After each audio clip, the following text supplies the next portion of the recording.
Hello everyone, welcome back to yet another very exciting podcast on the channel. आज के जो हमारे guest हैं उनसे मैं काफ़ी ज़्यादा रिलेट कर पाता हूँ क्योंकि वो भी एक वीएफएक्स कंपोजिटर है मेरी तरह। तो आज का जो ये पॉडकास्ट है उसमें हम लोग ने कई सारी चीज़ें डिस्कस करी थी, जैसे कि उनकी जो पूरी जर्नी थी वीएफएक्स कंपोजिटर बनने की, वो उसके ऊपर डिस्कशन किया है। उनके क्या क्या चैलेंजेस थे ये फील्ड में, उसके ऊपर डिस्कशन किया है। और उनके जो भी प्रोजेक्ट्स थे जिसके ऊपर उन्होंने काम किया था, तो उनका वो एक्सपीरियंस कैसा था वो सारे प्रोजेक्ट्स पे काम करने का। एंड अगर आपको भी एक वीएफएक्स कंपोजिटर बनना है तो आप कैसे बन सकते हो, जैसे कई सारे टॉपिक्स पे हम लोग ने डिस्कशन किया है। तो make sure to watch the entire podcast. So now let's welcome our today's guest Rahul Burman. So welcome to the podcast Rahul भाई। How are you? सबसे थैंक यू पहले सो तो मच। मैं तो बहुत बढ़िया हूँ, आप बताओ आप कैसे हो? बस बढ़िया है, अभी चल रहा है। आपका कैसा चल रहा है, लाइफ, जॉब, एवरीथिंग? ठीक ठाक। एक आंसर में आंसर करते हैं, ठीक ठाक। Okay okay.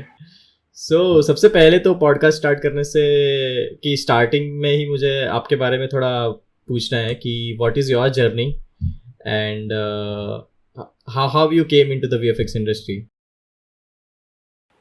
मैं मेरा वीएफएक्स इंडस्ट्री का जर्नी इतना कुछ फैसिनेटिंग नहीं है एक्चुअली।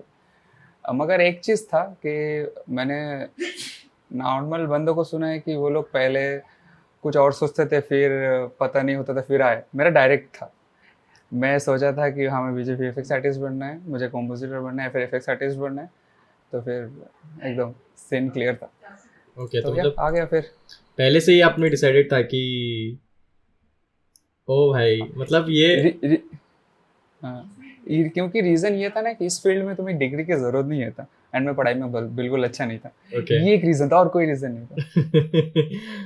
बट कैसे पता चला वीएफएक्स इंडस्ट्री के बारे में कि वीएफएक्स जैसी कोई चीज़ होती है? एक्चुअली मैं बनना चाहता था फोटोग्राफर। फोटोग्राफी बचपन में, फोटोग्राफी ओके। सबसे उधर से ही चालू होता है। और फोटोग्राफी में अच्छा करता था, मुझे कॉम्पोजिशन बनाना अच्छा लगता था। फिर उधर से ही composition, moving picture, compositor, right. Similar like that. तो ऐसे करके ही बन गया मैं। Okay okay. सो मतलब वेरी, क्या बोलते हैं, अभी तक का मेरा सबसे cut to cut easiest answer. Easiest answer था, क्योंकि लोगों की बहुत ऐसे लंबी जर्नी होती है कि पहले उन्होंने यहाँ से स्टार्ट किया था, कुछ और कर रहे थे, फिर इधर आए। बट योर्स इज लाइक पहले से डिसाइडेड है वीएफएक्स, बस खत्म। बस ओके, खत्म, सो बस पहले से ही सिंपल। माइंड में भी था कि कंपोजिटिंग में ही जाना है, या फिर वो वीएफएक्स सीखते सीखते फिर? ये एक अच्छा पॉइंट एक्चुअली। मेरा मेरा सबसे अच्छा वाला जिस मूवी से मैं ज़्यादा इंस्पायर हुआ था वो था Avenger infinity war. Okay okay. Okay. Hall में देखने गया था, मुझे इतना प्यारा लगा था मूवी। हम्म। तब मैंने थोड़ा बहुत रिसर्च किया। मुझे अच्छा लगता तोड़ फोड़ वो सब चीज़, मतलब एफएक्स। हम्म। अगर नॉर्मल टर्म, तब तो एफएक्स पता नहीं था, वीएफएक्स ही पता होता था। राइट तो मुझे बनना था एफएक्स आर्टिस्ट। राइट। ठीक है। एंड मगर जहाँ पे मैं सीखने के लिए गया था, वहाँ पे बोला गया कि यार तुम एफएक्स नहीं कर पाओगे, फलाना फलाना रीज़न दिया, 5 लाख रुपए लगेंगे। बहुत कुछ लेक्चर यार, एक्चुअली उन लोगों के पास टीचर नहीं था सिखाने के लिए, तो इसलिए उन लोगों ने ऐसा ऐसा बोला। तो चलो, फिर मुझे फिर कॉम्प अच्छा लगा, तो मेरे कॉम्प चला गया। अच्छा लगता है, मतलब ऐसा नहीं कि रिग्रेट हो मैं कॉम्पोजिटर बन के। Equal preference. ओके। सो आपने आप अभी वीएफएक्स कंपोजिटर हो, तो आपका जर्नी भी डायरेक्ट कंपोजिटिंग से स्टार्ट हुआ था, या फिर पहले ही रोटो प्रेप किया था, या फिर ऐसा कुछ? ये आंसर देने से पहले मैं आपसे पूछना चाहता हूँ, क्या आपका जर्नी ऐसा था या फिर अलग था? नहीं, मेरा ऐसा था कि मैं पहले डायरेक्ट सीजी कंपोजिटिंग में गया। CG compositing, okay okay okay. हाँ, फिर वहाँ से मैं धीरे धीरे धीरे वीएफएक्स में स्विच हुआ, वैसा था। ओके, तो सीजी कंपोजिटिंग में आप कहाँ पे थे? मेरा फर्स्ट कंपनी था केरला में, जो कि एक स्टार्टअप स्टूडियो था। तो वहाँ पे मैं as a CG compositor join हुआ था। तो वहाँ पे हार्डली 2 या 3 ही कंपोजिट होते, ज़्यादा कोई था नहीं, क्योंकि वो एक स्टार्टअप था। तो अच्छा, या फिर उधर से आपने एक्चुअली कंपोजिटर का जॉब ऐसा ही है कि अगर आप डायरेक्ट कंपोजिटिंग में जाना चाहते हो तो आपको बिगिनर छोटे कंपनी से या फिर स्टार्टअप कंपनी से चालू करना पड़ता है। राइट। तो मेरा भी स्टोरी सेम ही है। ओके। मैंने भी एक वीएफएक्स कंपनी में ही ज्वाइन किया था, जहाँ पे कंपोजिटर चाहिए होता था। तो पेंट कंपोजिटिंग दोनों, एक्चुअली पेंट फाउंडेशन होता है कंपोजिटर का, यू नो दैट। तो पेंट कंपोजिटिंग है, दोनों मिक्स करते करते करते करते फिर मैं कंपोजिटर बन गया। फिर अभी मैं बड़े कंपनी में जॉब कर रहा हूँ। Nice nice nice. आपको टोटल कितने साल हो गए अभी इंडस्ट्री में काम करते हुए? इंडस्ट्री में लाइक फिल्म में काम करते हुए हो गए 4 साल, ज़्यादा नहीं है मेरा, मैं इतना भी ज़्यादा एक्सपीरियंस नहीं 4 years. 4 साल चला, 4 years 4-5 years। Yeah, nice, nice. So, बीच में मैं एक क्वेश्चन मुझे पूछना था बट मैं भूल गया कि कंपोजिटर्स क्या करते हैं, मतलब आपको और मुझे तो बट ऑब्वियसली पता है, बट हमारी हाँ। ऑडियंस को एक आइडिया देने के लिए, या जो अभी नए स्टूडेंट्स हैं या जो इस फील्ड में आना चाहते हैं, तो उनके लिए थोड़ा सा हम एक बैकग्राउंड सेट करते हैं कि कंपोजिटर्स क्या करते हैं। अगर मैं फनी वे में बताऊं तो कंपोजिटर्स लोगों को बेवकूफ़ बनाते हैं। हाँ, एक्चुअली कि ये एक रियल इमेज है, ये देखो, एक्चुअली वो नहीं होता। राइट। तो अगर मैं इसको एक साइंटिफिक में बताऊँ, या फिर साइंटिफिक नहीं है, लाइक ऐसे डेफिनेशन में मैं बताऊँ कि हम लोग मल्टीपल एलिमेंट्स जोड़ के एक सिंगल एलिमेंट बनाते हैं कि लगे रियल है, दैट्स इट, ये है कंपोजिटिंग। एंड एक्चुअली सुनने में बहुत सिंपल लगता है, मगर एक्चुअली सिंपल नहीं है। बहुत सारी चीज़ें में ऑब्जर्व करना पड़ेगा day to day life. Right. And अगर तुम अच्छा कंपोजिटर हो मतलब तुम अच्छे ऑब्जर्वर भी हो। Do you remember any of your first project जिसका आपको कुछ एक्सपीरियंस शेयर करना हो? एक प्रोजेक्ट था, अभी तो रिलीज हो गया, बता सकता हूँ, एक्वामैन। ओके, जो भी तो सेकंड आया वो है एक्वामैन पार्ट 2। ओके। तो एक्वामैन का पार्ट 2 में वहाँ पे मुझे डायरेक्ट कंपोजिटिंग नहीं मिला था, उसमें स्लैब कॉम्स रहते हैं ना, जिससे हम लोग मतलब रेफरेंस करके मेन कॉम बिल्ड करते थे। तो वो कॉम का काम उठाया था मेरे एक स्टार्टअप स्टूडियो ने। तो मुझे वो प्रोजेक्ट मिला, तब तो मुझे पता नहीं होता था कि व्हाट इज स्लैब कॉम, फलाना फलाना। तो मैं वो देख के बहुत सरप्राइज हो गया था, ये मुझे एक्वामैन में काम करने का मौका मिला, वाह क्या। तो उधर से मेरा जर्नी चालू हुआ। फिर एक्वामैन 3-4 साल बाद रिलीज हुआ। मेरा एक्सपीरियंस ये 5 साल का, तो सोच सकते हो मतलब मूवी रिलीज क्यों नहीं हो रहा। मैंने काम किया, मुझे देखना है अपना काम। फिर मुझे बाद में पता चला धीरे धीरे फील्ड में आगे बढ़ते बढ़ते कि जो मैंने काम किया वो स्लैब कॉम्स होते हैं, रियल कॉम कोई और बंदा करेगा, हम लोग तो मतलब काइंड ऑफ मेरा जर्नी ऐसा ही है। Okay. So now talking about projects, और कोई प्रोजेक्ट्स के नाम जो ऑलरेडी रिलीज हो चुके हो जो आप बताना चाहते हो कि कौन सा? रिसेंट है या फिर लाइक मेरे पुराने वाले प्रोजेक्ट्स? कोई भी चलेगा, मतलब बॉलीवुड, हॉलीवुड, रिसेंट या ओल्ड। रिसेंट जो अभी गर्मा गर्म रिलीज हुआ, बहुत सारा हिट भी मिला उस प्रोजेक्ट को, वो है रूसो ब्रदर्स का फिल्म है। यार मुझे ना प्रोजेक्ट का शॉर्ट कोड याद है ये यार तुम और मैं रिलेट कर पाएंगे, मगर आप हम लोग ऑडियंस नहीं रिलेट कर पाएगा। तो एक का नाम है वो फाल्कन। नहीं फाल्कन, उसके बाद जस्ट 2 दिन बाद नेटफ्लिक्स में रिलीज हुआ यार, electric state. The electric state, correct, the electric state. Yes yes yes. तो वो अभी गर्मा गर्म रिलीज हुआ भाई। वो प्रोजेक्ट टॉप नॉच प्रोजेक्ट था। ओके। स्टोरी में मार खार गया, वीएफएक्स में टॉप नॉच था भाई। ओके, मेरा देखना बाकी है, आई विल मेक श्योर कि ये वीकेंड में देखूं। और कोई प्रोजेक्ट्स मतलब जो ऑलरेडी आपने काम किया हो? हाँ, फैल्कन का जो मूवी क्या था अभी, captain America the new brave world, उसमें मैंने काम किया। उससे पहले स्त्री 2 में काम किया। थोड़ा बॉलीवुड मूवी की बात कर रहा हूँ, स्त्री 2 चलेगा, बॉलीवुड भी, या देवारा, ठीक है। ओह, एंड देवारा में भी था। एंड अभी तक मेरा सबसे बड़ा प्रोजेक्ट 2 है जिसको मैं एज ए कंसिडर करता हूँ, ब्लू बीटल। ओके, डीसी का लाइक कलरफुल यूनिवर्स का पहला मूवी ब्लू बीटल। एंड उसके बाद एक्सट्रैक्शन 2। ओके। एक्सट्रैक्शन 2 में मुझे क्यों इतना अच्छा लगता है, क्योंकि वो मल्टीपल स्टिच करके जोड़ने थे ना, मतलब एक बड़ा लंबा सीक्वेंस था 28 मिनट का। वो बहुत प्यारा लगा था मुझे करने के लिए। जो वो एक वन टेक शॉट था, वो वन टेक शॉट जो हम लोगों ने क्रिएट किया था, वो क्या टाइम था वो काम करने का। बहुत मजेदार था वो चीज। ये सुनने के बाद आई फील कि मुझे आपके साथ और एक पॉडकास्ट करना पड़ेगा, स्पेशली 2 चीज़ों के लिए। एक तो जो आपने बोला एक्सट्रैक्शन वाला, उसके ऊपर थोड़ा डिटेल में बात करने के लिए, और दूसरा इसके ऊपर, दूसरा कौन सा मूवी आपने बताया अपना? आप ब्लू बीटल। इस दोनों को लेके हम लोग फ्यूचर में फिर से एक बार मिलते हैं, थोड़ा अच्छे से डिस्कशन करते हैं इसके ऊपर। सो अभी तक तो काफी सही लगी मुझे आपकी journey. Yes. So now, according to you, what are the biggest challenges that compositors face? Like सच में तो मैं अपना पैशन फॉलो किया ना, तो मुझे एक्चुअली ऐसा कुछ टफ चीज लगा नहीं। मैं बहुत लाइक मुझे वाव मोमेंट क्रिएट हुआ हर टाइम जब मैं कुछ प्रॉब्लम वगैरह सॉल्व करता था। एंड मुझे एक चीज़ का बहुत प्राउड है कि मैं जो अपना कलीग्स है उसमें सबसे यंग हूँ मैं। एंड यंग मतलब आप बहुत फ्रेश रहते हो अपने ब्रेन से, राइट। मतलब आप बहुत सारे एक्सपेरिमेंट्स कर सकते हो। हाँ। ठीक है, तो मैं करता हूँ, मैं सॉल्व करता हूँ चीज़ें और मुझे अच्छा लगता है कि हाँ सीनियर्स जैसा मैं आउटपुट दे रहा हूँ। एंड लाइक कहीं कहीं ना कहीं आपको अच्छा लगता है, तो वो मुझे प्रॉब्लम्स कैसे दिखा नहीं ओके। कि बट या जैसे अगर कोई नया आर्टिस्ट आना चाहता है कंपोजिटिंग में, तो व्हाट डू यू थिंक के क्या चैलेंजेस उनको फेस करने पड़ेंगे? एक तो चीज़ मैं बोल देता हूँ कि लोगों को लगता है कॉम्पोजिटर मतलब ग्रीन स्क्रीन या ब्लू स्क्रीन हटाना, क्रोमा की हटाना। बिल्कुल नहीं, ये वन ऑफ द पार्ट है। ये आप भी समझ सकते हो।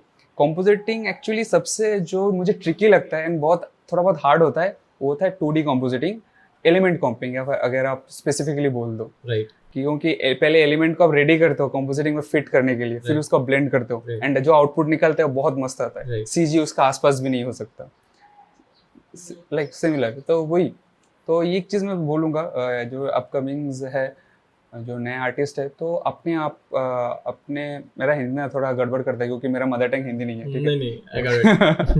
है। हाँ, तो जो अपकमिंग आर्टिस्ट है मैं उन लोगों को एक चीज़ बोलना चाहूँगा कि ऑब्जर्व करो, बहुत सारे चीज़ ऑब्जर्व करो। लाइक तुम एक सीनरी देख रहे हो तो ब्लैक लेवल्स कैसे दिख रहे हैं वो ऑब्जर्व करो, ठीक है। डेप्थ ऑफ फील्ड कैसे काम करता है, कैमरा का डेप्थ ऑफ फील्ड कैसे काम कर वो सब ऑब्जर्व करो, बस हो गया यार, और कुछ नहीं है, इतना भी टफ नहीं है, स्वीट एंड सिंपल।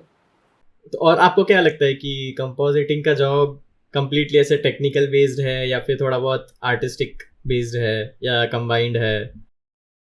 हम्म, पहले मेरा एक मिसकंसेप्शन था कि कंपोजिटिंग मतलब शायद फिजिक्स आना होना चाहिए, क्योंकि बहुत सारे हम लोग फिजिक्स को लॉ फॉलो करते थे। मगर जिस सॉफ्टवेयर में हम लोग करते हैं काम, न्यूक इंडस्ट्री बेस्ड सॉफ्टवेयर है, मैथमेटिकल है पूरा, हर चीज़ में मैथमेटिक्स है, राइट। राइट। गेन गामा, क्यों आप गेन कर रहे हो, क्यों आप गामा यूज़ कर रहे हो, क्या what is black levels, what is depth of field. Like अगर मैं लाइक टेक्निकल टर्म में बताऊं, अब मैथमेटिक्स यूज़ करके आर्टिस्टिक सेंस लगा के आउटपुट निकालता हूँ। राइट। एक सिंपल आंसर, इसमें बहुत सारे लाइक मैंने वर्ड इसलिए मैंने ध्यान से चूज किया। ओके, सो ये है मतलब एक वर्ड में आंसर इसका। Okay. And how do you deal with tricky shots where like lighting perspective या ट्रैकिंग वगैरह ऐसे मिसमैच हो रहा हो? वो मुझे पता है कि आप डे टू डे लाइफ में वो चीज़ फेस करते ही हो, तो how do you deal with that? ऐसा मुझे कुछ प्रॉब्लम लगता ही नहीं जब तुमने पहले मैंने क्वेश्चन किया, क्योंकि मैं थोड़ा बहुत एक्सपेरिमेंट करता रहता हूँ। एंड एक चीज़ मैं बोलना चाहता हूँ अपने बारे में कि मैं बहुत लाइक ऑर्गेनाइजली काम करता हूँ। अगर कोई मुझे दूसरे का स्क्रिप्ट मिले और मुझे दिखा कि स्क्रिप्ट में इधर उधर स्पाइडरमैन जैसा वेब इधर उधर है, मेरा दिमाग बहुत खराब हो जाता है, बहुत खराब हो जाता है मेरा दिमाग, क्योंकि मैं सब कुछ ऑर्गेनाइजली एंड फ्लो वाइज मेंटेन करता हूँ ना, कि अगर मतलब कोई चीज़ चेंज हो तो वो फ्लो में ऑटोमेटिकली बैठ जाए, तो मैं और कुछ चेंज हाथ नहीं देना पड़े। मैं अगर ऐसा स्क्रिप्ट में फॉलो करता हूँ, एंड अगर किसी और के स्क्रिप्ट में मुझे मिले काम करने का और वो ऐसा स्क्रिप्ट बना के रखा है, दिमाग तो खराब होगा ही ना। तो भाई ये चीज़ में मैं थोड़ा अपने आप में खटकता भी है कि हर जगह तो तुम्हें ये चीज़ नहीं मिलेगा ना, सबका अलग अलग पर्सपेक्टिव होता है। I am working on it. क्योंकि मेरा ये क्वेश्चन पूछने का मतलब मेरे साइड से ये आंसर है कि कभी कभी क्या होता है कि अगर डायरेक्ट कंपोजिटिंग में आते हैं, तो कोई कोई लोग होते हैं जिनका उतना बैकग्राउंड नहीं होता है वैसा कंपोजिटिंग का या ऐसा कुछ, तो ट्रैकिंग वगैरह में या फिर मान लीजिए रोटो में कभी रोटो करना पड़ रहा है, तो वो कहीं ना कहीं फिर वो चीज़ लैग करती है। तो आई फील कि कंपोजिटिंग मतलब सिर्फ है, जैसे कि आपने बोला कि ऐसा नहीं है कि सिर्फ ग्रीन स्क्रीन या ब्लू स्क्रीन आना चाहिए। Like we should know everything कि सीजी कंपोजिटिंग पे आनी चाहिए, 2D एलिमेंट्स कैसे काम करते हैं, थोड़ा बहुत 2D और 3D ट्रैकिंग का भी नॉलेज होना चाहिए। सो या एंड अच्छा, अब एक थोड़ा फनी क्वेश्चन है कि ऐसी कौन सी कुछ कोई स्पेसिफिक शॉट के बारे अगर आपको कोई याद हो कि ऐसी कौन सी ऐसा कौन सा आपका कोई शॉट है जिसमें आपने कोई ऐसी डिटेल पे काम किया है जो शायद ऑडियंस कभी भी नोटिस भी नहीं करेगी? पहले आप बताओ, फिर मेरे पास भी एक किस्सा है, वो भी मैं बताता हूँ। ओके, तो बहुत सारे एक्चुअली, बहुत ओह सारे। माय गॉड, तो आप एक नहीं, आप दो तीन बता सकते हो उसके ऊपर, नो वरीज। ठीक है, नहीं नहीं, मैं अभी फ्रेश वाले बताता हूँ, ठीक है। तो फ्रेश वाले में आता है इलेक्ट्रिक स्टेट का, तो अभी तो प्रोजेक्ट रिलीज आउट हो गया तो मैं बता सकता हूँ। तो उसमें हम लोग का जो डायरेक्टर था वीएफएक्स सोप, उनको ना हर एक हेयर का डिटेल चाहिए था, ठीक है, ओके। एंड वो कोई क्रोमा में नहीं है, ओहो। ओके, क्रोमा में नहीं है, Full बैकग्राउंड headache. मूविंग है एंड बहुत सारे चीज जा रहे हैं, ठीक है, तो उस हेयर को डिटेल को लाना मतलब वो बहुत चैलेंजिंग था मेरे लिए, एंड ऊपर से उसके अंदर क्रोमेटिक एबरेशन था, ओके। तो मुझे क्रोमेटिक एब्रेशन को भी डील करना था, क्योंकि आपको पता ही अगर मैं क्रोमेटिक एब्रेशन से कुछ भी की करके उठा के लाता हूँ तो वो ब्लैक आउट एजेस वगैरह आ जाते हैं, राइट। तो मुझे क्रोमेटिक मैच करना था, मतलब एंड हेयर डिटेल प्रॉपर लाना था, क्योंकि वो बहुत स्पेसिफिक था, बहुत स्पेसिफिक, ठीक है।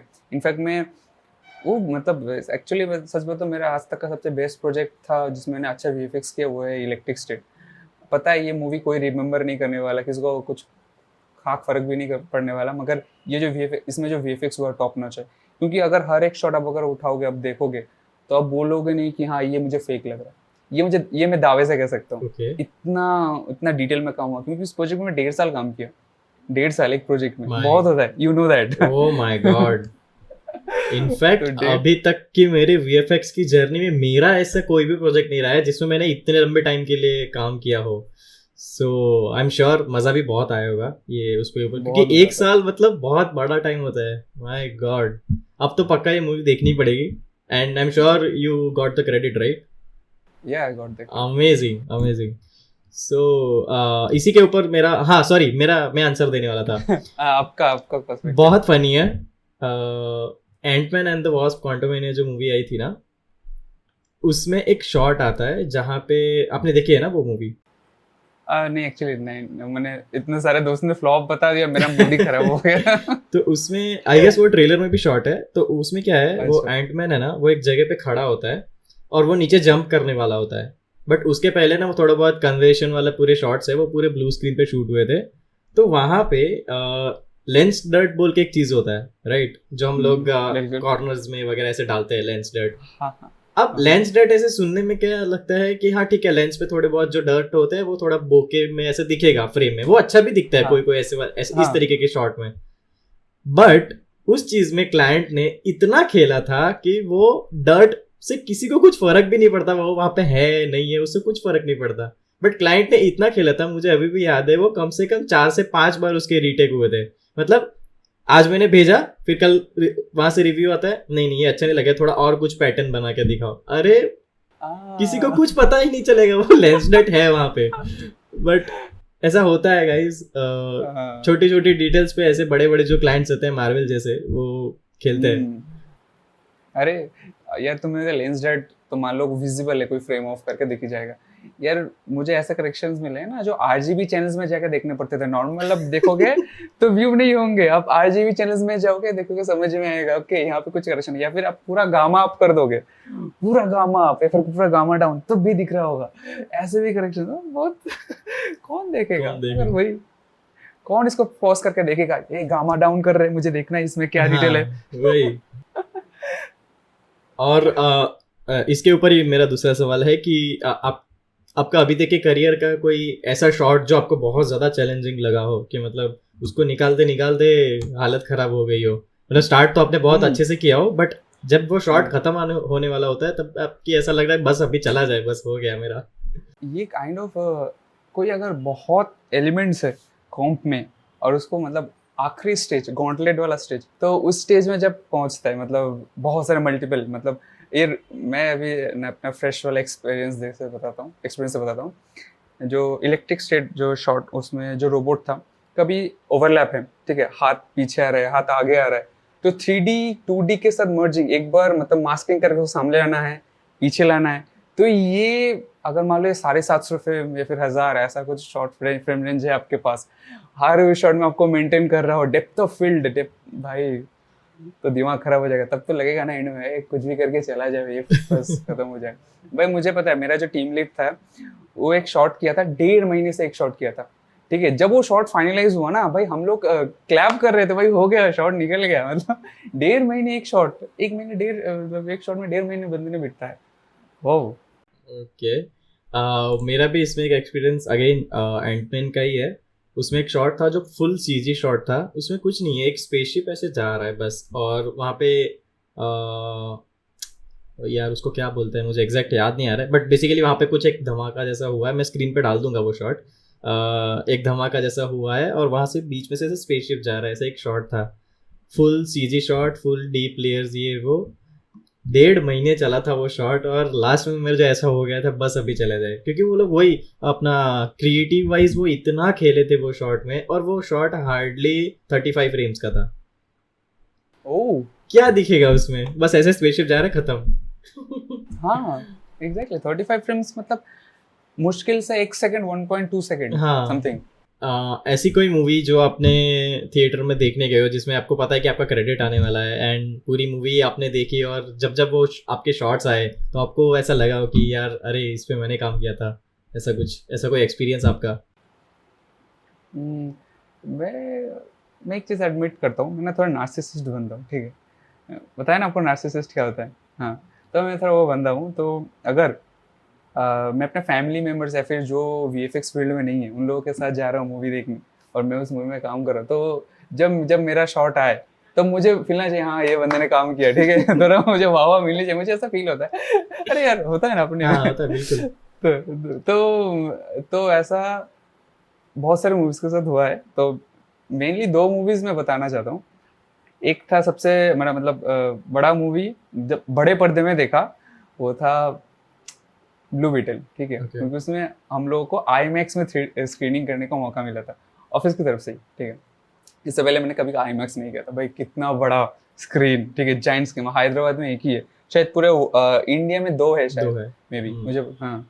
तो हैदराबाद में एक बड़ा है, तो वहाँ पे जब हम स्क्रीनिंग हुआ था हम लोगों ने देखने गए थे, वो कितना बड़ा बड़ा मतलब मेरा ही शॉट इतना बड़े स्केल में मुझे दिखने को मिल रहा है, तो प्यारा लगा यार, एक्सपीरियंस अच्छा था। मगर आई एम श्योर आपको वहाँ पे टेक की सारी एजेस दिखी होगी।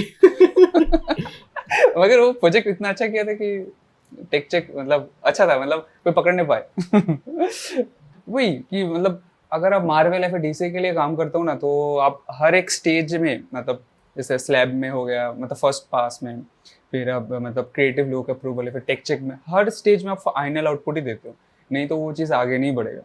तो कहीं पे आप मतलब लैग नहीं कर सकते, अगर लैग हो रहा है तो मतलब वो डेडलाइन की तरफ जा रहा है फॉर श्योर, इसलिए थोड़ा छूट मिल रहा है आपको। चलो हम लोग ने काफ़ी अच्छी अच्छी बातें तो कर ली, अब थोड़ी सी डार्क साइड भी डिस्कस करनी चाहिए, मुझे ऐसा लग रहा है। डार्क तो side okay. What do you think कि क्या डार्क साइड है बीइंग अ कंपोजिटर? अभी अंदर का गुस्सा बाहर आएगा, मुझे ऐसा लग रहा है। नहीं नहीं नहीं, मैं इतना एक्चुअली मैं इस चीज़ के बारे में इतना सोचा ना, अभी मैं मतलब संभाल लिया खुद को, ठीक है, ऐसा बात है। मतलब कॉम्पोजिटर का डार्क साइड क्या है, मैंने एक्चुअली कभी इसके बारे में सोचा नहीं है। हाँ एक चीज़ तो है कॉम्पोजिटर का डार्क साइड, जैसे बाकी फील्ड मतलब बाकी फील्ड नहीं डिपार्टमेंट्स बोलूँगा, डिपार्टमेंट्स में। डिपार्टमेंट्स हैं। जैसे अब लाइटिंग डिपार्टमेंट हो या फिर ऑटो पेंट डिपार्टमेंट में हो, आपको यहाँ पे प्रेशर इतना नहीं मिलेगा, क्योंकि ये पहले होता है कॉम्पोजिटिंग से पहले, मतलब डेडलाइन आने के बहुत पहले ये काम चालू होता है। कॉम्पोजिटिंग एकदम डेडलाइन के आसपास वाला जॉब वर्क है, तो आपको मतलब डेडलाइन मेंटेन करना पड़ेगा ही, कोई ऑप्शन नहीं है आपके पास। अगर मान लो आप लेट चल रहे हो तो आपको स्ट्रेच करके कंप्लीट करके जाना है, कोई ऑप्शन नहीं है, क्योंकि मूवी का डेट तो 1 दिन 2 दिन आपकी वजह से नहीं पीछे हटने वाला, राइट। ये आप मान लो। हाँ। तो मतलब आपको स्ट्रेच करना है, आपको रात रात जगना है, अगर पड़े तो आपको सैटरडे संडे भी ऑफिस में आना है और काम करके जाना है। तो रिसेंट मेरा एक ऐसा इंसिडेंट हुआ था स्त्री 2 में, जब हम लोग को बहुत स्ट्रेच करना पड़ा, बहुत ज़्यादा। मगर अगर पूरा टीम एक साथ स्ट्रेच करना है ना तो करते हैं ना, तो थोड़ा बहुत फन भी होता है। लाइक अगर आप पैशनेटली वर्क करते हो तो, राइट। अगर आप नहीं करते हो तो आपको बर्डन ही लगेगा, राइट। आप कुछ भी कर लो बर्डन ही लगेगा। तो like good experience, is a mix experience okay. I can से। स्त्री 2 का आपने नाम लिया, और मुझे ये बताना है कि ये 3 मूवीज है जिसके ऊपर मुझे आपके साथ अलग से कन्वर्सेशन करना है अच्छे से बैठ के। बट स्पीकिंग अबाउट स्त्री 2, आपका एक्सपीरियंस कैसा था स्त्री 2 के ऊपर, और उसमें कोई ऐसा कोई चैलेंजिंग शॉट था, और कैसा एक्सपीरियंस रहा ओवरऑल आपको वो उसमें स्त्री 2 में? हम लोगों को ना 3D डिपार्टमेंट से इतना कुछ हेल्प नहीं मिला था, ठीक है। ओके। अगर मैं स्पेसिफिक खुद के डिपार्टमेंट की बात कर रहा हूँ तो 3D डिपार्टमेंट से मुझे इतना कुछ हेल्प नहीं मिला था, तो इसलिए हम लोगों को थोड़ा कॉम करने में दिक्कत हुआ था। जैसे हम लोग एग्जाम्पल, अगर हम लोग लाइक कोई भी कॉम करने से पहले बहुत सारे स्टेजेस होते हैं ना, जैसे ट्रैकिंग हो गया, ऑटोमोशन हो गया, पेंट हो गया, ठीक है। तो 3 डिपार्टमेंट में लाइटिंग इतना खास नहीं हुआ था, इसलिए हम लोगों को मैक्सिमम जो लाइटिंग ब्लेंडिंग वगैरह करना होता था वो आप कॉम्प में ही करते थे। ओके। एंड वो प्रोजेक्ट डेडलाइन के अंदर था, मतलब आप स्टेज कर रहे हो, ऊपर से आप ये चीज़ सारे मेंटेन कर रहे हो। एंड और एक चीज़ जो मैं इंडियन मूवीज़ के बारे में मैं अपने बहुत वीडियो में बोल चुका हूँ कि यहाँ के जो स्क्रिप्ट वगैरह रहते हैं, यहाँ पे जो आर्टिस्ट वगैरह रहते हैं, जो लोग चेक करते हैं, वो लोग ना एक चीज़ में फोकस नहीं रहते। मतलब मान लो आज इन लोगों को ये अच्छा लग रहा है, तो 2 दिन बाद वो बोलेगा ये चेंज करके ये बना दो। स्टिक नहीं रहते अपने आइडियाज़ से। तो मान लो आपने कुछ फाइनलाइज़ किया, 2 दिन बाद आके बोल रहा है ये यार चेंज करके ऐसा लुक चाहिए, मुझे अवतार वाला लुक चाहिए, मुझे समथिंग ऐसा लुक चाहिए, तो वो करके तो लाइक अगर आप एक शॉट में चेंज करोगे तो कंटिन्यूटी के हिसाब से आपको बाकी सारे शॉट में चेंज करना पड़ेगा। वो कॉम्प ओपन करो, वो चेंज करके रेंडर करो, मतलब कितना सारा टाइम कंज्यूमिंग चीज़। और अब ऊपर से आप स्ट्रेच में चल रहे हो, तो समझ सकते हो कितना ज़्यादा प्रेशर है। तो आप क्लाइंट को मना भी नहीं कर सकते। राइट। तो ये जैसे हॉच पॉच सिचुएशन में हम लोगों ने मतलब ऐसा मैंने बोला ना, it's a mix experience, it's a good bad mixed. Okay, going back to the question, हम लोग डार्क साइड के ऊपर जो बात कर रहे थे कंपोजिटिंग का, सो मेरे भी थोड़े बहुत वही पॉइंट्स थे जो ऑलरेडी आपने मेंशन किए, बट मेरा ये क्वेश्चन है कि क्या आपको कभी ऐसा डर लगा है, क्योंकि अभी जो भी जैसे मार्केट चल रहा है वीएफएक्स इंडस्ट्री का, सो वो चलते आपको कुछ ऐसा डर महसूस हुआ है कि अरे क्या करेंगे मेरा अगर? जॉब चला जाएगा? यस। अगर वन वर्ड आंसर दूंगा तो नहीं, बिल्कुल नहीं। मुझे ना एक्चुअली सच बता तो कहीं ना कहीं अभी ऐसा फील होता है लाइक लाइक कंपोजिटिंग बहुत अच्छा जॉब है, मुझे बहुत मौका मिलता है बड़े बड़े स्टूडियोज़ के साथ काम करने का। मतलब एक दिन ऐसा होगा कि मैं दुनिया से चला जाऊंगा, मगर वो मूवीज़ के नाम क्रेडिट लिस्ट में हमेशा रह रहेंगे। जाएंगे, ठीक है। राइट। जब तक ये दुनिया है, जब तक मूवीज़ इंडस्ट्रीज जिंदा है, तो रह जाएंगे। मतलब काइंड ऑफ मैं एक छोटे स्केल में अमर हो गया, बहुत छोटे लेके कहीं ना कहीं, ठीक है। ये ऐसा ऐसा मुझे मौका मिला, मगर कहीं ना कहीं मुझे ये भी फील होता है कि यार तुम कॉम्पोजिटर हो, तुम क्रिएटिव आर्टिस्ट हो, मगर तुम्हें फ्रीडम नहीं मिलता काम करने का।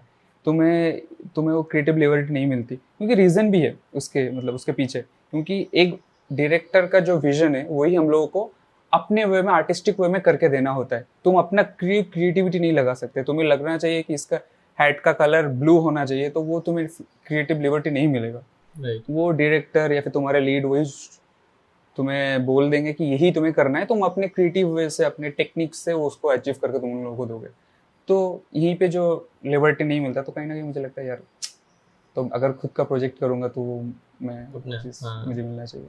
But according to your experience and your knowledge, क्या लगता है आपको कितना जो डैमेज हुआ है अभी इंडस्ट्री को, पहले कोविड, फिर स्ट्राइक, अभी ये एआई वीआई का जो फालतू हवा चल रहा है, तो क्या लगता है कितना टाइम आपके हिसाब से लगेगा वापस इंडस्ट्री को राइज होने में? मैंने ना बहुत थोड़ा बहुत रिसर्च किया था। तो मैं अपने चंद्रचूड़ वाले वीडियो में भी बताया था कि एक बंदे का कमेंट पढ़ा था जिसने अपने 35 ईयर्स वाले एक्सपीरियंस में उसने बोला कि ऐसा चीज़ उसने 3 टाइम्स देखा है कि एक बड़े कंपनी को अचानक से बंद कर देते हैं, राइट। ठीक है। तो मतलब ये बहुत फ्रीक्वेंट चीज़ है, ठीक है। इससे ये चीज़ पर बहुत फ्रीक्वेंट है, ये कभी मतलब ख़त्म नहीं होने वाला। मगर जो चीज़ इस बार हुआ उससे मैं थोड़ा सरप्राइज हूँ कि तुम्हें पता होगा शायद रिसेंटली जेलीफिश भी बंद हो गया एंड आउटपोस्ट भी बंद हो गया। Outpost? Oh you don't know that? My god, outpost बंद हो मैंने गया भाई, सुना था मुंबई कि का। बंद होने वाला है, बंद हो गया ये मुझे नहीं पता था। बंद हो गया यार, मेरा दोस्त आउटपोस्ट में जॉब करता था, वो उसने मुझे ओके। बताया, ठीक है। बहुत सैड था वो।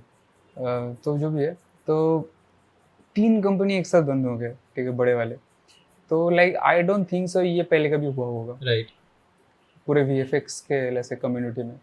तो लाइक डैमेज तो बहुत सारा हुआ है, ठीक है, क्योंकि बहुत सारे छोटे छोटे कंपनीज भी आ गए हैं। बहुत आर्टिस्ट कॉम्प्रोमाइज़ करके अपना पे रेंज कम करके ज्वाइन कर रहे हैं, क्योंकि ऑप्शन नहीं है, अपने अपने फैमिली को फीड करना होता है, राइट। ठीक है। तो like I don't no man कब ये फिक्स होगा, क्योंकि पहले मैं एक टाइम रेंज बोल के देता था, मगर आज तक जितने बार भी दिया हर बार मैंने गलत प्रूव हुआ। तो इस बार भी मैं एक्चुअली देना नहीं चाहता क्योंकि मुझे पता है ये कहीं ना कहीं रॉन्ग होने वाला है। So I don't know, like I hope so जल्दी हो जाए, ठीक है, क्योंकि मुझे भी अच्छा नहीं लगता यार, क्योंकि मैं इस फील्ड को बहुत पसंद करता हूँ, बहुत ज़्यादा, हद से ज़्यादा। क्योंकि मैं जब बताया कि शुरू में ही मुझे क्लियर था मुझे क्या बनना है, एंड मैं इसके बहुत रिसर्च करता हूँ। इनफैक्ट मैं सिर्फ VFX के बारे में रिसर्च नहीं करता, पोस्ट प्रोडक्शन, प्री प्रोडक्शन, हर फील्ड में मैं नॉलेज गेन करता हूँ, ठीक है, कैसे सिनेमा शूट करता है, क्योंकि मुझे बताया था कि मैंने बताया था कि मुझे FX आर्टिस्ट भी बनना है। फिर मुझे एक टाइम पे लगा कि चलो मैं ऑन सेट सुपरवाइजिंग का ट्राई कर सकता हूँ, ठीक है, क्योंकि VFX आर्टिस्ट जब अच्छे तुम लीड वगैरह बन जाते हो तो तुम्हें एक मौका मिलता है कि तुम जाकर ऑन सेट सुपरवाइजिंग करो। तो उसके अकॉर्डिंग मैंने बहुत पढ़ाई किया कि लेंस कैसे काम करता है, chromatic aberration, distortion, short, description, बहुत सारी चीज़ जो फंडामेंटल्स है। तो मैंने बहुत पढ़ाई किया, फिर मतलब थोड़े बहुत मुझे नॉलेज आ गए, मगर वही ये सब होने के बाद मैं थोड़ा लाइक डाउन फील कर रहा हूँ। सो बट लाइक झूला जैसा है, जितना भी पीछे जाओगे उतना आगे भी आएगा, so we are best for the hope. अभी जैसे आपने बताया कि आप बहुत ज़्यादा पैशनेट है और आपको बहुत पसंद है ये फील्ड के बारे में, तो मैं मेरी ऑडियंस को बताना चाहता हूँ कि इनका जो ये पैशन है ना, ये मुझे दिखा इनकी चैनल के थ्रू। इनकी चैनल है यूट्यूब पे इटर्नल ब्लेज के नाम से, करेक्ट? यस। सो ज़्यादा दूर भी नहीं, मैं अभी जो उनकी लेटेस्ट वीडियो आई है ना, मैं वो ही देख के, पहले तो वो थोड़ी सी फनी भी लगी मुझे, काफ़ी अच्छा एडिट किया था वो वीडियो को। तो आप प्लीज़ इनका चैनल, वीडियो की बात कर रहे हो? हुडिनी वाला। तो जैसे उन्होंने बताया कि उनको थोड़ा बहुत और डिपार्टमेंट्स को जानना और वो सब भी अच्छा लगता है, थोड़ा नॉलेज गेन करना। तो अब मुझे वही इटर्नल ब्लेज के ऊपर ही थोड़ा बहुत डिस्कशन करना है कि कैसे वो चैनल स्टार्ट हुआ। मतलब आप आई गेस आपने मुझे पहले बताया था कि आप ये एक बंदा चैनल नहीं चला रहा है, काफ़ी लोग मिलके ये चैनल चला रहे हैं, right? So what's the story behind eternal blaze? इस चैनल का स्टार्टिंग जो है मैंने ही किया था, like one of the core member मैं हूँ और मेरा एक दोस्त है, ठीक है, जो हम लोग दो अलग अलग फील्ड से बिलोंग करते हैं, और हम लोग वेस्ट बंगाल से बिलोंग करते हैं, और वेस्ट बंगाल का फिल्म इतना ज़्यादा फेमस नहीं है, ठीक है, VFX तो और भी नहीं, ठीक है, मगर वेस्ट बंगाल के बहुत सारे आर्टिस्ट बाहर जाके जॉब करते हैं, शायद आपके कंपनी में भी बहुत सारे लोग होंगे। यस, हाँ हाँ, तो मुझे वही लगता था कि वेस्ट बंगाल मतलब कोलकाता बंगाली जो फिल्म्स है, तो ये प्रोमोट क्यों नहीं हो रहा है, या फिर यहाँ में क्या लैगिंग हो रहा है, ठीक है, क्योंकि साउथ का देखो कितना ऊपर चला गया, ठीक है, तो हम लोग क्या लैग कर रहे हैं, क्योंकि हम लोगों के जनरेशन से सत्यजीत रे जैसे बड़े बड़े क्रिएटर्स थे, ऋतिक घटक जैसे बड़े बड़े क्रिएटर्स है, तो हम लोग क्या लैग कर रहे हैं। तो हम लोगों का बचपन से ये सपना था कि चलो कुछ आगे जाके हम लोग अपने इंडस्ट्री को थोड़ा खड़ा करेंगे, ठीक है, तो एज ए लाइक, तो उसने ठान लिया था ठीक है चलो मैं कैमरे के सामने रहूँगा, उसका एक्टर बनना था, और मुझे चलो मैं कैमरे के पीछे रहूँगा। तो कैमरे के पीछे क्या है, एडिटिंग या फिर डायरेक्टर, व्हाटएवर, कोई भी फील्ड हो। तो ऐसे करके हम लोग अपना जर्नी चालू किया था। फिर हम लोगों ने चैनल का नाम सोचा, फिर हम लोग बंदे से मिले, जैसे बंदे से मिले इन द सेंस लाइक मेरा पहला जो टीम बना था जहाँ पे मैंने पढ़ाई करने गया था, तो वहाँ के जो मेंबर्स थे, वहाँ के जो स्टूडेंट्स थे, तो उन लोगों को मिलके चलो हम लोग ग्रुप है, ग्रुप को कुछ नाम देते हैं, तो कुछ नाम देते थे, इटर्नल ब्लेज आ गया। तो उससे फिर चलो एक यूट्यूब चैनल चालू करते हैं, उससे फिर वो एक रनिंग चलता गया, बंदे आते गए, छोड़ते गए, जुड़ते गए, तो अभी 4-5 जन का मेंबर है। ओके, सो गाइज इनके चैनल का लिंक मैं डाल दूंगा डिस्क्रिप्शन में, make sure to check out, क्योंकि बहुत अमेजिंग कंटेंट है। अभी तक मैंने जितना भी देखा है, ये लोग VFX ब्रेकडाउन्स के भी कुछ वीडियोस, 1-2 वीडियोस बनाए हैं उन्होंने, वो भी बहुत ज़्यादा मतलब मज़ा आएगा देख के, वैसा है। तो प्लीज़ चेकआउट करना। एंड मूविंग अहेड, अब ऐसी कोई मूवी जो देख के आपको लगा हो कि अरे यार इस पे मुझे काम करना था, मतलब ऐसा कोई, या अगर इन फ्यूचर ऐसी कोई मूवी आने वाली जिसको आपको ऐसा लग रहा है कि मुझे इसके ऊपर काम करना है? अभी तो 2 मूवी थी दिमाग में मेरा, secret wars and doomsday. Secret wars and doomsday, इन दोनों मूवीज। ओके, आगे इन दोनों वही होगी, एवेंजर्स सीक्रेट वॉर्स बोल रहे हो? हाँ, एवेंजर्स। और ऐसी कोई मूवी जो पास्ट में मतलब ऑलरेडी रिलीज हो चुकी है बट आपको ऐसा लगा हो कि यार मुझे इस पे काम करना था? Infinity war. मुझे पता है कि मैं थोड़ा मार्वल का भक्त जैसा लग रहा हूँ, मगर एक्चुअली उस मूवी से मैंने चालू किया था ना अपना सब कुछ, तो काइंड ऑफ मैं बोल सकता हूँ कि उस मूवी में मुझे काम करना था, क्योंकि एवेंजर्स का जो इन्फिनिटी वॉर वाला, या फिर आप बोल सकते हो हाँ एवेंजर्स का इन्फिनिटी वॉर था, उसमें पहली बार थैनोस को दिखाया गया था, राइट? और थैनोस बहुत डिटेल्ड एंड बहुत कैरेक्टर था, मतलब वो एक मतलब पहली बार उन लोगों ने बनाया था, कुछ एक्सपेरिमेंट करके बनाया था, एंड वो जो टेक्नोलॉजी उन लोगों ने बनाया था वो डिजिटल ओवन में बना था जहाँ पे मैं काम करता हूँ। तो जब मैं अपना ऑफिस में, तो पूरे टाइम ब्रेकडाउन वगैरह चलता रहता है उसका ही, ठीक है, या फिर जब मैं देखता हूँ हर बार मुझे लगता है यार काश इस टाइम पे मैं ज्वाइन होता ओह। तो मैं इसमें काम करता। Okay okay. बहुत सारे इनर लाइक थिंग्स जो है मतलब एक्सपेरिमेंट्स एंड हम्म। तो न्यू थिंग्स तो मुझे जानना था। और ऐसी कोई मूवी जो देखने के बाद आपको ऐसा लगा हो, या मतलब उस मूवी का कोई पर्टिकुलर शॉट या सीक्वेंस ऐसा हो जो आपको देख के लगा हो अरे यार इसको मैं बेटर कर सकता था, मतलब काश ये प्रोजेक्ट पे मैंने काम किया होता तो ये यहाँ पे ये मिस्टेक है वो मैं बेटर कर पाता, ऐसा कुछ? यार मैं तो बहुत सारी मूवीज है तो लिस्ट खत्म नहीं होगी। मैंने पहले ही बताया मैं थोड़ा नार्सिसिस्ट बंदा हूँ तो मैं तो लाइक हर दूसरी मूवी में मुझे लगता था ये। मगर जो रिसेंट मेरे दिमाग में याद आ रहा है वो था पुष्पा। ओके, तो पुष्पा 1 की बात कर रहा हूँ मैं। जब पुष्पा 1 मैं देखने गया था तो एंड के सीक्वेंस में जहाँ पे वो अपने पुष्पा में देखा हाँ हाँ, यस यस।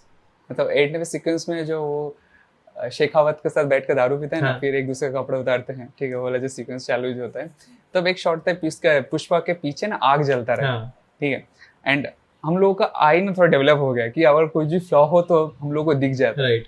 तो मुझे एक फ्रेम अभी भी शायद वो अगर आप यूट्यूब में कहीं पे आपको मिल जाए तो आपको दिख जाएगा वो फ्रेम, कि एक फ्रेम मुझे दिखा कि वो जो पीछे आग जल रहा है ना वो फटाक से सामने आ गया उसके, ठीक है, और चला गया एक फ्रेम के लिए। मुझे मुझे दिख गया और मुझे इतनी एम्बैरेस फील हुआ ना कि अरे शिट यार ये क्या है, क्यों है ये चीज, मतलब इन द थिएटर, ठीक है, वो इंटेंस सीन जो सब ताली मार रहे हैं मुझे ऐसा फील हो रहा है एंग्जाइटी तो मुझे लगता है यार ये तो बहुत बेसिक सा चीज है, इसको तो हम इजीली फिक्स करते सकते थे। नाउ लेट्स टॉक अबाउट कि being a compositor, what is the most satisfying part of our job, आपको क्या लगता है?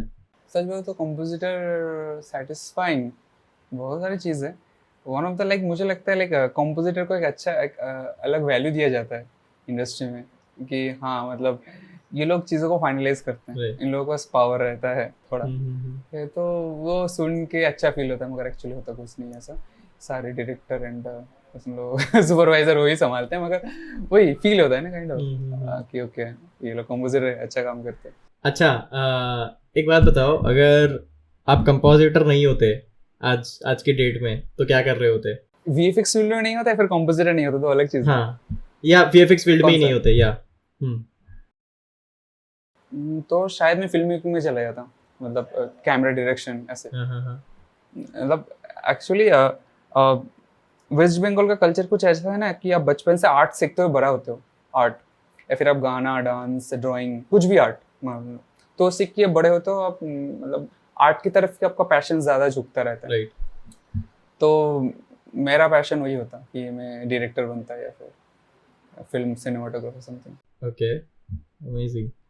सो नाउ थोड़ा बहुत उसके ऊपर बात करते हैं कि जो नए आर्टिस्ट आ रहे हैं इंडस्ट्री में और जिनको कंपोजिटिंग में जाना है, तो वो कैसी रील बनाए, शो रील बनाए जिससे उनको थोड़ा बहुत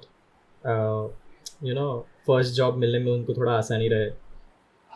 ज़्यादा तामझाम वाले शॉट मत रखना। अगर आपको स्पेसिफिक कोई फील्ड में जाना है तो उस फील्ड का ही आप रील बनाओ, सबसे ज़्यादा शॉट उसमें ही करो। मान लो आपको कॉम्पोजिटिंग में जाना है तो आप पेंट या रोटो का ज़्यादा शॉट करके अपने रील को मत बढ़ाओ, ठीक है। कॉम्पोजिटिंग के अच्छा जो आपका बेस्ट शॉट्स है वो सब रख दो, या फिर आपको पेंट में जाना है तो रोटो का भी ज़्यादा, रोटो कॉम्पोजिटिंग का बहुत सारे शॉट्स मत डाल दो। एंड वो यूट्यूब से ग्रीन स्क्रीन वाला उठा के सिंगल की करके वो तो शॉट मत ही डालो यार, प्लीज़ मत डालो, ठीक है, बहुत गंदा लगता है, ठीक है। बिगिनर की मैं बात कर रहा हूँ। एंड खुद से शूट करके खुद से कुछ लाइक काम करके अगर तुम दोगे तो वो मतलब जो सुपरवाइजर है ज़्यादा खुश होते हैं, क्योंकि आपके अंदर का पैशन जज्बा वो उन लोगों को दिखता है, ठीक है। आपको काम नहीं आता होगा इंडस्ट्री के लेवल का, वो बहुत बेसिक सा चीज़ है, क्योंकि जो क्वालिटी का फुटेज आपको इंडस्ट्री में मिलेगा वो आप कहीं आपके 10,000 20,000 के मोबाइल से आप नहीं ले सकते। मगर आपके अंदर वो जुनून या जज्बा है तो वो लोग शार्प करके आपको अच्छा कंपोजिटर या फिर अच्छा आर्टिस्ट बना देगा आपको। यार so keep your show reel simple and specific. And I am not sure कि आपने आपके टाइम पे ये चीज़ सुनी थी या नहीं, बट मेरे टाइम पे मैंने ये चीज़ बहुत सुनी थी कि अरे कंपोजिटिंग में जाना है तो रोटो से स्टार्ट करना पड़ेगा, पेंट या फिर एटलीस्ट पेंट से स्टार्ट करना बिल्कुल पड़ेगा, फिर कंपोजिटिंग में स्विच हो सकते हो, ऐसे कभी डायरेक्टली कंपोजिटिंग में नहीं जाना चाहिए ये वो। तो व्हाट डू यू बिल्कुल थिंक बिल्कुल। कि ऐसा होना चाहिए कि जो अभी नए आर्टिस्ट आ रहे हैं उनके लिए, मतलब स्पेसिफिकली? एक्चुअली होना चाहिए, अगर एक्सेप्शन है बताता हूँ। क्योंकि अगर आप डायरेक्ट कॉम्पोजिटिंग में आना चाहते हो तो आपको बेसिक बेसिक नहीं, पेंट का अच्छा खासा नॉलेज होना चाहिए। क्योंकि अगर आप पेंट अच्छा खासा करते हो तो आपको एज ब्लेंडिंग आता है, और कॉम्पोजिटिंग में एज ब्लेंडिंग इंपॉर्टेंट है बहुत। करेक्ट हर जगह पे आपको एज ब्लेंडिंग ही मिलेगा। करेक्ट। ठीक है, हर जगह आपको एज ब्लेंडिंग ही मिलेगा। तो आपको अगर पेंट आता है तो आपको एज ब्लेंडिंग आता है। ठीक है, अगर आप पेंट अच्छा करते हो तो आपको रोटो भी आता है, क्योंकि मास्किंग करके आपको, ठीक है, जो भी है। तो अगर वहाँ पे आपको रोटो एंड पेंट का नॉलेज मिल गया तो like if you are a good compositor then you have like, आपको आपके पास एक्सपीरियंस है पेंट का एंड रोटो का। तो लाइक अगर आप लाइक आपके पास है एक्सपीरियंस तो फिर डायरेक्ट कंपोजिटिंग के लिए अप्लाई कर सकते हो। अगर आप जज्बाती हो तो, अगर आपको फील हो रहा है नहीं मैं थोड़ा डाउन हूँ, तो मैं एक चीज़ रिकमेंड करूँगा, आप इनिशियली कोई स्टार्टअप कंपनी में ज्वाइन करो जहाँ पे आपको पेंट या फिर रोटो का कंपोजिटिंग का ऐसा मिल जाए। मतलब क्योंकि वहाँ पे आर्टिस्ट कम होंगे ना, तो आप सही सब कुछ कराया जाएगा। आप एक्सप्लॉइट होगे, ओके, ऑनेस्टली आप एक्सप्लॉइट होगे, तो आप वो एक्सप्लॉइट को अगर आप अच्छे से देख के, मतलब समझ के, हाँ चलो उसको मैं यूटिलाइज करता हूँ अपने नॉलेज गेनिंग में, तो बहुत अच्छा, बहुत फ़ायदा देगा। एक्चुअली ये चीज़ मुझे भी हेल्प किया, इसलिए मैंने एक कंपनी छोड़ के, मेरा नेक्स्ट जो कंपनी था वो मतलब एक फॉरेन कंपनी था।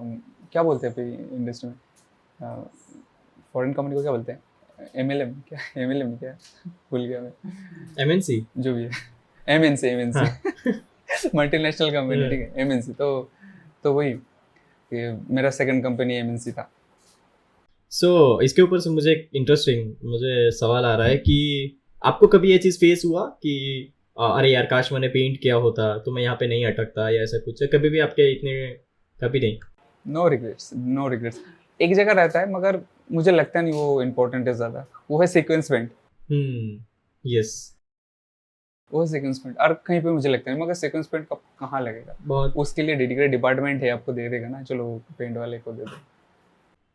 मुझे फेस हुआ था, ये फ्यूरियोसा मूवी आई थी ना अभी, हाँ हाँ, व्यूअर्स है, पता है। तो उस पे मैं था ना, तभी मुझे ऐसा फील हुआ था यार थोड़ा पेंट का नॉलेज होना चाहिए था, क्योंकि वहाँ पे मूवी देखी आपने फ्यूरियोसा? फ्यूरियस नहीं, एक्चुअली मेरे बकेट लिस्ट पे है, मैं कहीं ना कहीं तो अभी भी देखूंगा, क्योंकि ओके। रिसेंटली हम लोग वीएफएक्स एक्टिविटी पे गए थे, तो फ्यूरियस को मैंने बहुत सारा चीज़ देखा, तो मुझे वो देखना था, मुझे अच्छा लगा था। हेम्सवर्थ की फिल्म है वो। तो उसमें एक किस्सा है मेरे पास कि उसमें क्या हुआ था, एक शॉट आया था मेरे पास और उनकी पेंट की डेडलाइन ख़त्म हो चुकी थी, और फिर क्लाइंट का करेक्शन आया था कि एक टायर पड़ा हुआ है जहाँ पे वो लोग ना एक ऐसे गाड़ी का टायर चेंज कर रहे हैं, और वहाँ पे साइड में एक टायर पड़ा हुआ है, शॉट में अच्छा खासा मूवमेंट भी है, पैरालेक्स भी है। तो उन्होंने क्या बोला कि आधा कॉम्प ऑलमोस्ट हो चुका था, वो बाकी बैकग्राउंड एलिमेंट्स वगैरह सब ऐड कर दिए थे, फिर क्लाइंट ने बोला कि अरे यार ये व्हील रिमूव करना है।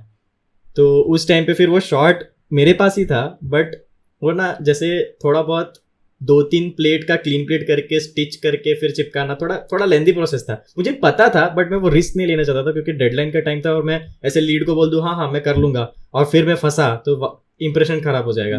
इसलिए अच्छे से मतलब लीड ने भी ऑनेस्टली पूछ लिया कि अब कर पाओगे, मैं बोला मैं श्योर नहीं हूँ कि मैं कर पाऊंगा, मतलब मैं एक ट्राई कर सकता हूँ अगर अपने पास टाइम है तो बोले नहीं नहीं ऐसे किसी बंदे को देना पड़ेगा जो श्योर शॉट है कि वो पेंट बैकग्राउंड से अगर है तो वो कर दे। तो वो शॉट ना तब मेरे हाथ से निकल गया था, तो मेरे को थोड़ा बुरा लगा था, अरे यार शिट थोड़ा पेंट आता तो अच्छा होता आज के टाइम पे। तो आपने बोला भी कि आपने लाइक 3D कंपोजिटिंग में एकदम वीएफएक्स में ज्वाइन किया, वीएफएक्स कंपोजिटिंग में ज्वाइन किया, तो ये तो बेसिक बात है, आपको पेंट का नॉलेज नहीं होगा। हाँ। मगर जैसे मैंने बोला कि मैंने एक कंपनी में, स्टार्टअप कंपनी में था जहाँ पे मैंने पेंट रोटो किया, उसके बाद मैंने कंपोजिटिंग में आया था वहीं पे, तो इसलिए मुझे मेरा जो बेस था वहाँ पे स्ट्रांग हो गया था। इसलिए कभी कभी ऐसा बहुत बार होता है कि आप बेसिक पेंट कर दो, बेसिक पेंट करके कॉम कर लो, जब अच्छा पेंट आएगा तो आप रिप्लेस कर देना। राइट। तो मैं तो ये करता रहता हूँ, ठीक है, तो मेरे लिए काइंड ऑफ इतना प्रॉब्लम नहीं है। और ऊपर से आपने जो बोला कि ग्राउंड पे शॉट है, और ग्राउंड जब मूवमेंट होता है तो पैरेलैक्स बहुत प्रॉब्लम करता है, वो मतलब वो स्ट्रेच हो जाता है प्लेट, तो ये ट्रिकी तो है, ट्रिकी सेक्शन में तो आता है आपका वाला शॉट। तो I can understand bro, don't worry, होता रहता है। बट फिर अभी कुछ ऑलमोस्ट वीएफएक्स में, मुझे सिर्फ वीएफएक्स की बात करूँ तो ऑलमोस्ट 4 साल हो गए वीएफएक्स में, वीएफएक्स कॉम्प में। तो अभी थोड़ा बहुत मतलब उस टाइम पे इन बिटवीन ऐसा कभी चांस मिला था कोई शॉट्स पे काम करने का जिसमें सिंपल पेंट टास्क जो होता है, तो उस पर थोड़ा बहुत गेन किया था नॉलेज। बट जैसे आपने बोला कि हाँ इतना उस सीक्वेंस पेंट या फिर जैसे मैंने एग्जांपल बताया वैसे शॉट्स में तो ना भाई हमसे ना होगा वैसा है। मैं भी एक्चुअली चाहता हूँ कि यार जब तक लाइक कुछ अगर इंटरेस्टिंग शॉट या फिर अच्छा कोई ट्रिकी वाला शॉट ना मिला ना, काम करने का मजा भी नहीं आता यार। बोरिंग शॉट मिलेगा, आग बंद करके अब कर रहे हो, हाँ, वो लेबर वर्क हो जाता है कभी। ब्रेन अगर लगाने का मौका नहीं मिला, कॉम्पोजिटर हुआ वो ब्रेन लगाने का मौका नहीं मिला तो क्या वही। कॉम्पोजिटर बन के। आपके अभी तक के जितने प्रोजेक्ट्स पे आपने काम किया है उसमें से कोई एक फनी या मेमोरेबल इंसिडेंट जो आपके साथ हुआ हो as a compositor?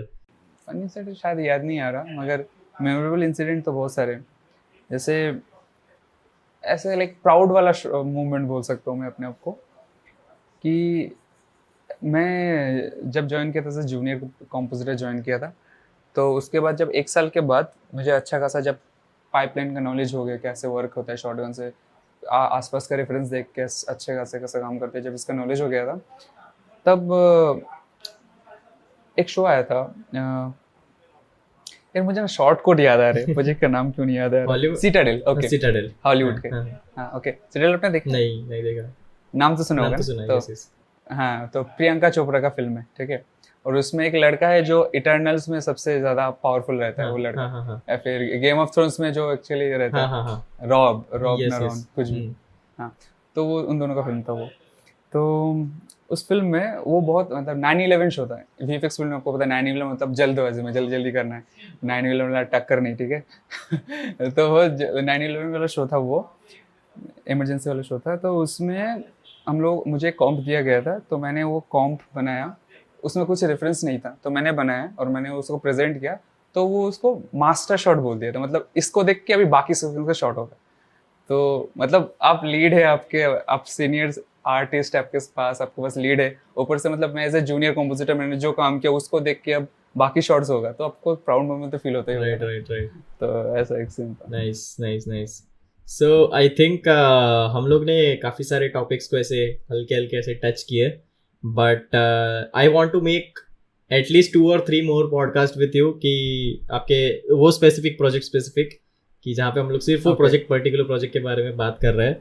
So hmm. Date बता देना यार ऑफलाइन जब भी आप फ्री हो next time. Okay cool. So I think ये So, पॉडकास्ट के लिए इतना ही रखते हैं। हम लोग ने काफ़ी अच्छी हाँ। कन्वर्सेशन करी I feel, and I am sure audience Okay. को भी काफ़ी नॉलेज मिलेगा इससे, जो कंपोजिटिंग में आना चाहते हैं उनको।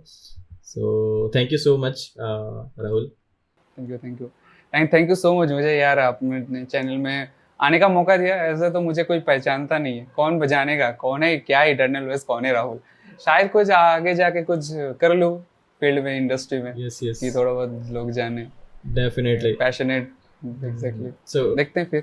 सो guys, he is the face of eternal blaze, and मैंने ना इनके टीम मेंबर से बात किया है, आई मीन एक और जो टीम में है इनके, उनसे बात किया है मैंने, and they all, I feel कि दे ऑल आर बहुत पैशनेट। उनसे तो मैंने बात की है, आज इनसे भी मुलाकात हो गई, तो ये 2 लोग को देख के ही मैं बोल सकता हूँ कि इनके पूरे टीम मेंबर्स कितने पैशनेट है। So please go and check out his channel, आपको सब कुछ डिस्क्रिप्शन में मिल जाएगा। So I think yeah that's it, इतना ही रखते हैं आज के पॉडकास्ट के लिए। सो मैं भी इंट्रो दे देता हूँ, आउट्रो दे देता हूँ, sorry. So that's for today guys, मिलते हैं नेक्स्ट वीडियो में, तब तक के लिए सो कैसा लगा आपको ये पॉडकास्ट, एंड आपके अगर कोई भी क्वेश्चंस है then do let us know in the comment section. Also I know काफ़ी लोगों की रिक्वेस्ट आ रही है पॉडकास्ट के लिए कि मतलब प्रेप आर्टिस्ट को लेके आओ या फिर एफएक्स आर्टिस्ट को लेके आओ, and trust me I am working on it. Slowly धीरे धीरे सारे आर्टिस्ट आएंगे चैनल पे पॉडकास्ट के लिए, so stay tune for that. And ये वाले वीडियो में जो इंट्रो आउट्रो का सेटअप है वो थोड़ा सा मैं अलग ट्राई किया है इस बार। सो अगर आप लोगों को के कुछ फीडबैक है उसके ऊपर तो please do let me know in the comment section. थोड़े बहुत फीडबैक अभी मैं आपसे जानना चाहता हूँ इस चैनल के बारे में, so please stay in touch with the channel, that's what I can say. And that's it for today's video. If you are still here watching this video, then make sure to give a thumbs up. If you're new to this channel, then make sure to subscribe to the channel and turn on that bell notification to never miss any update. And I'll see you in the next one. Bye.